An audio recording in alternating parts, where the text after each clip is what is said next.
I paid off my parents' mortgage in full as a 40th anniversary gift. But in a cruel twist, my sister-in-law moved her family into the basement before my parents even knew the house was theirs. Free and clear. I'm 31, a nurse practitioner in Halifax. For 9 years, I lived like I was broke, taking extra weekend shifts, skipping winter vacations. My husband Dean used to tease me, asking what I was saving for. I'd just smile and say, "You'll see." I was too superstitious to say it out loud. My parents bought their home in Dartmouth in 1986. My dad, Gordon, spent 34 years there, laboring until his back ached, but his pride remained intact. My mom, Eleanor, balanced a dental office job with raising us. They even refinanced the house twice, just to help fund my nursing school, a sacrifice I didn't learn about until years later. As their 40th anniversary approached, I spent 2 years tracking their balance. I called the bank, got the payoff figure, and treated it like a finish line. It took every extra shift, a small inheritance, and the sale of a plot of land Dean and I owned. I told only 2 people, Dean, who helped with the legal side, and my brother Patrick, who coordinated from Calgary. I didn't tell Dean's sister Whitney. In hindsight, that was a massive mistake. I didn't realize that to some people, silence is just an invitation to take advantage. Whitney always made backhanded comments about money, masking them as concern, worrying that I was too focused on my career, or that my parents never got ahead. She had a way of delivering insults, with a smile so warm you'd almost miss the knife behind it. It was a Saturday in November. I planned an intimate dinner at my parents' place, with the discharge papers framed and waiting. I'd hired a caterer and strung lights on the deck.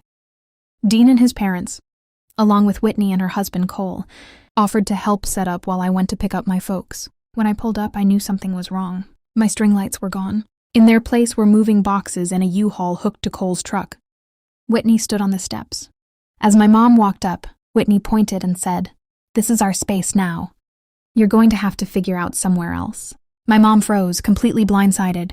I stepped forward and Whitney tried to brush it off as a misunderstanding. I cut her off. "Tell me exactly what this looks like. Because right now, it looks like you just told my mother to leave her own home."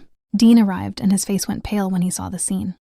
He stood right up to his sister, demanding, "Whose name is on the deed?" When she admitted it was my parents, he didn't hold back. "Then it is not shared family space. It is my wife's parents' home, free and clear, and you have no right to put a single box inside it." I learned that Dean's father, Roger, had been in on it.